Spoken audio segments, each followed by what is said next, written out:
बाबाओं और तांत्रिक के जादू की नहीं, आज हम बात करेंगे ब्रेन रिसर्च की। जॉन जे मेडिना एक डेवलपमेंट मॉलिक्यूलर बायोलॉजिस्ट हैं, जिनका मेन रिसर्च एरिया है isolation and characterisation of genes involved in human brain development. John Medina ने अपना maximum professional career mental health को समझने में लगाया है और इसके बाद ही उन्होंने ब्रेन के बारे में 12 रूल्स लिखे अपनी बुक ब्रेन रूल्स में। और आज हम इसी बुक से ब्रेन रूल सीखेंगे और ऐसे मेथड सीखेंगे जिससे ब्रेन की परफॉर्मेंस 34% तक इंक्रीज की जा सकती है। So let's start with these amazingly researched brain rules. तो सबसे पहला ब्रेन रूल आता है exercise boosts brain power. Author 2 लोगों से मिले, जिम और फ्रैंक। इन दोनों की एज मिड 80s में थी। जिम व्हीलचेयर में अपना टाइम गुजारते थे, बिना बात के रोने लगते, दीवानों को घूरते रहते, बहुत कुछ भूल जाते। इन शॉर्ट बस अपने मरने का इंतजार कर रहे थे। लेकिन फ्रैंक इसके बिल्कुल ऑपोजिट थे। वो 80 के होने के बावजूद 80 के नहीं रखते थे। वो बहुत ही एक्टिव थे और अपनी लाइफ एंजॉय कर रहे थे। अब ऑब्वियसली फ्रैंक एक्सरसाइज करते थे, लेकिन रिसर्चर्स ये जानना चाहते थे कि क्या एक्चुअल में एक्सरसाइज की वजह से ही इनकी मेमोरी बेटर थी और कम बीमारियां थी, या फिर कोई और रीजन था।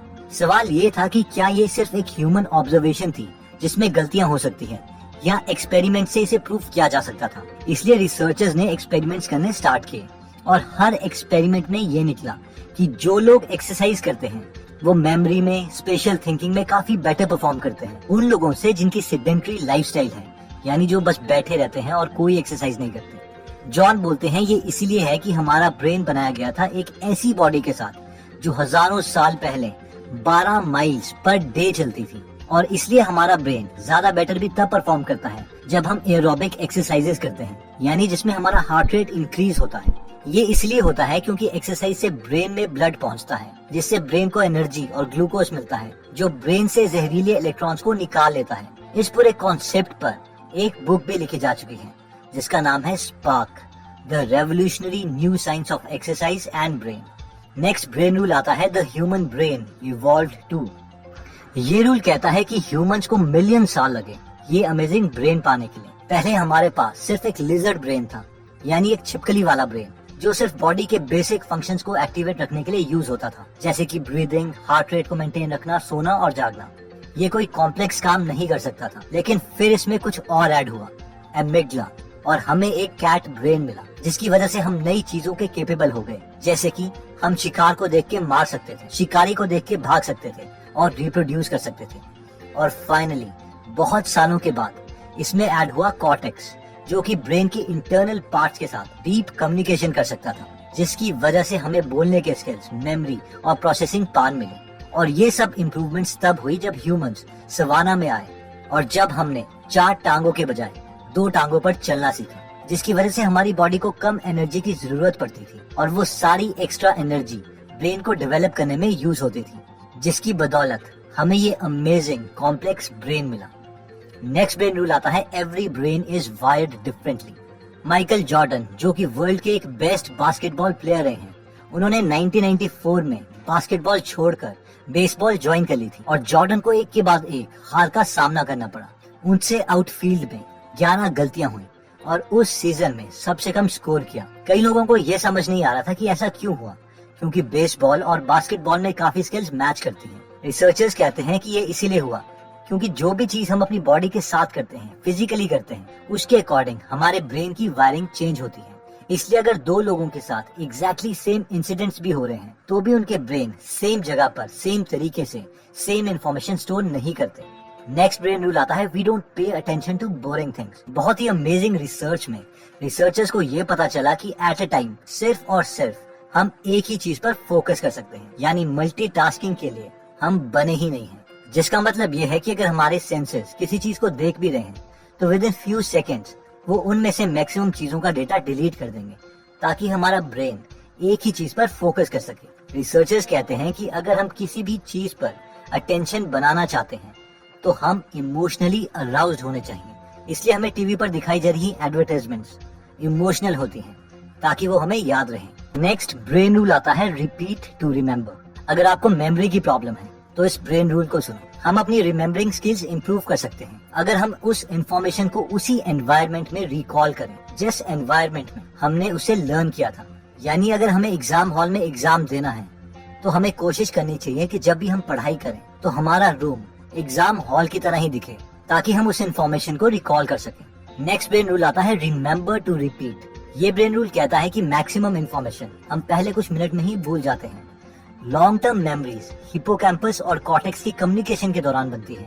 यानी अगर हमें लॉन्ग टर्म तक चीजें याद रखनी है तो हमें उसी इंफॉर्मेशन से रिलेटेड और चीजें याद करनी चाहिए, और साथ में हमें इन इंफॉर्मेशन को इक्वल टाइम के बाद रिवाइज करते रहना चाहिए। नेक्स्ट ब्रेन रूल आता है स्लीप वेल थिंक वेल। आपका तो पता नहीं, पर मुझे ये मिसकंसेप्शन था कि सोना एक बहुत बड़ा टाइम वेस्ट है। जितना ज्यादा नंबर ऑफ आवर्स में स्टडी को दूंगा उतना ज्यादा मैं अचीव कर पाऊंगा, और मैं बहुत कोशिश भी करता था कि मैं कम से कम सोया करूं, इसलिए मैं हमेशा थका सा और रिएक्टिव स्टेट में रहता था।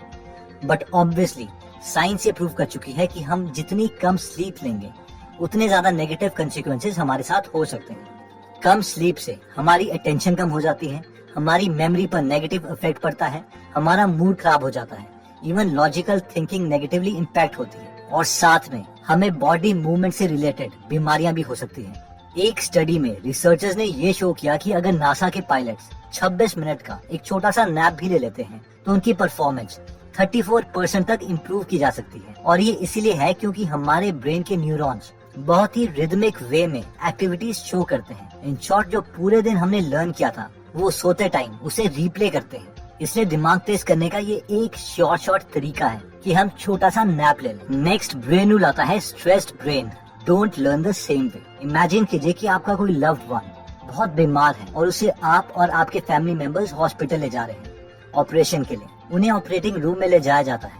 आप ऑपरेशन रूम के बाहर वेट कर रहे हैं और वहाँ पर कोई आपको एक सवाल पूछता है कि क्या आप 86,51,277 को 2 से मल्टीप्लाई कर सकते हो, और वो भी विद इन 5 सेकेंड। तो ऑब्वियसली हमारा ब्रेन इस कैलकुलेशन को नहीं कर पाएगा क्योंकि वो स्ट्रेस्ड है। और ये ब्रेन रूल भी यही कहता है कि जनरली स्ट्रेस में ब्रेन परफॉर्मेंस डिक्रीज हो जाती है। ये इसलिए है क्योंकि हमारा ब्रेन स्ट्रेस के टाइम में एड्रेनालिन और कॉर्टिसोल रिलीज करता है, जो कि हमारी बॉडी को अटेंटिव कर देती है, लेकिन थोड़े टाइम के लिए।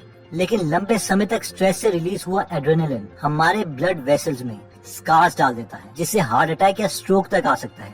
इसलिए स्कूल में भी कम से कम ही स्ट्रेस एनवायरनमेंट होना चाहिए। नेक्स्ट ब्रेन रूल आता है stimulate more of the senses. ये ब्रेन रूल कहता है कि हमारी जितनी ज्यादा सेंसेस किसी काम में इन्वॉल्व होगी हमें उतना ही ज्यादा याद रहेगा। मानिए कि रिसर्चर्स आपकी आंखों में पट्टी बांधते हैं और आपके नोज के पास एक नाशपाती का पीस रखते हैं ताकि आप उसे स्मेल कर पाए, लेकिन आपको वो एक एप्पल का पीस खिलाते हैं। अगर वो इस कंडीशन में आपसे पूछते हैं कि आपको कौन सा फ्रूट खिलाया गया है, तो हमें से मैक्सिमम लोग कहेंगे कि हमें नाशपाती टेस्ट किया था। ऐसा इसलिए है क्योंकि हमने नाशपाती को स्मेल किया था, यानी एक सेंस ज्यादा यूज करी थी। इसी तरीके से अगर हम स्टडी करते वक्त रूम में एक पर्टिकुलर परफ्यूम या एयर फ्रेशनर यूज करते हैं, तो जब भी हम उस परफ्यूम को किसी और जगह सूंघेंगे तो हमें अपने स्टडी रूम की याद आएगी, और हो सकता है कि हमें स्टडी करने का मन भी कर जाए। नेक्स्ट ब्रेन रूल आता है vision Trump's all other senses.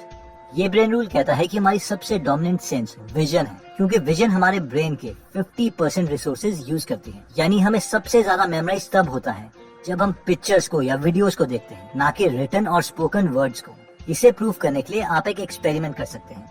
आप एक बेबी की टांग में एक रिबन बांध दो और उस रिबन को एक बेल के साथ बांध दो। थोड़े टाइम के बाद बेबी को पता चल जाएगा कि जब भी वो टांग हिलाती है तो बेल मूव करती है, जिससे एक आवाज आती है। अब थोड़े टाइम के बाद आप उस रिबन को काट दो। हर बार बेबी किक मारेगी। अब जब हर बार बेबी किक मारेगी तो बेल की आवाज नहीं आएगी, और शायद वो थोड़ी और जोर के किक मारे। अब वो थोड़ी देर के बाद बेल को घूरने लग जाएगी। इस एक्सपेरिमेंट का कंक्लूजन ये है कि हमारा ब्रेन पहले से ही एक विजन के प्री लोडेड सॉफ्टवेयर के साथ आता है। नेक्स्ट ब्रेन रूल आता है male and female brains are completely different. ये पॉइंट कहता है कि आदमी और औरतों का ब्रेन कम्प्लीटली डिफरेंट तरीके से काम करता है। यानी कि जब मैन और विमेन दोनों को बहुत ज्यादा स्ट्रेस लेवल में रखा जाता है तो विमेन ब्रेन का लेफ्ट हेमिस्फीयर एमिग्डाला एक्टिवेट होता है और उन्हें सारी इमोशनल डिटेल ज्यादा जाती है।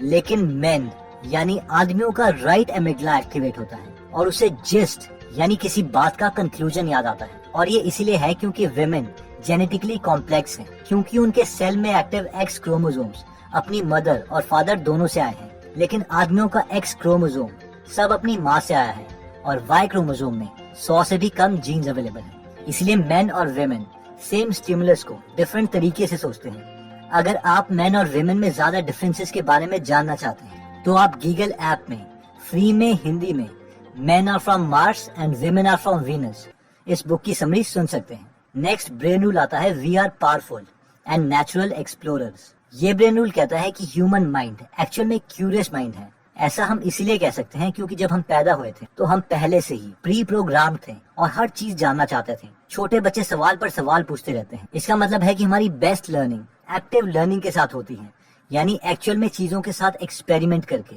उसमें गलतियां करके और फिर कंक्लूजन पर आके। तो दोस्तों इस वीडियो में हमने 12 रूल्स देखे।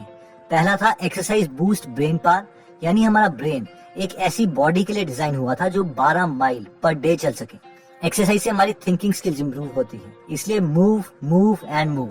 नेक्स्ट ब्रेन रूल था the human brain evolve to, यानी ह्यूमंस को पहले लेजर ब्रेन मिला, फिर हमें कैट जितने इंटेलिजेंट हुए और फाइनली ह्यूमन ब्रेन में कॉर्टेक्स ऐड हुआ, जिसे हम आज स्पेस में रॉकेट छोड़ रहे हैं। थर्ड ब्रेन रूल था every brain is wired differently, her brain different है और वो डिफरेंस आता है कि हम अपनी बॉडी से क्या काम करवा रहे हैं। नेक्स्ट ब्रेन रूल था we don't pay attention to boring things, क्योंकि हमारा ब्रेन सिर्फ एक ही चीज पर फोकस कर सकता है और इसलिए हमारे सामने जो भी हजारों चीजें आएंगी उनमें से हम सबसे ज्यादा इंटरेस्टिंग चीज पर ही फोकस करेंगे।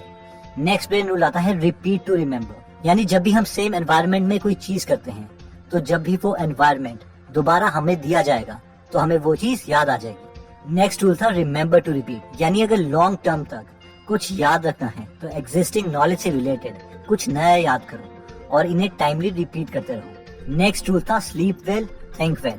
इसमें हमने देखा था कि 26 मिनट का एक छोटा सा नैप हमारी ब्रेन परफॉर्मेंस को 37% तक इम्प्रूव कर सकता है। नेक्स्ट ब्रेन रूल कहता है stressed brain don't learn the same way, जिसमें हमने देखा था कि लॉन्ग टर्म स्ट्रेस हमारे ब्रेन की प्रोसेसिंग पावर को डिक्रीज कर देता है।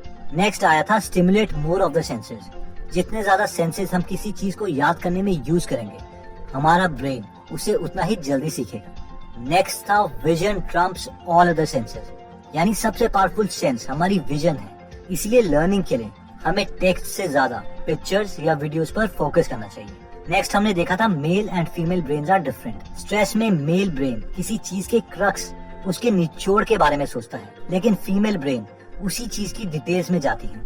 नेक्स्ट रूल था we are powerful and natural explorers. हम बचपन से ही ब्रेन में ऐसे सॉफ्टवेयर के साथ प्रोग्राम हैं कि हम नई नई चीजें ऑटोमेटिकली सीखना चाहते हैं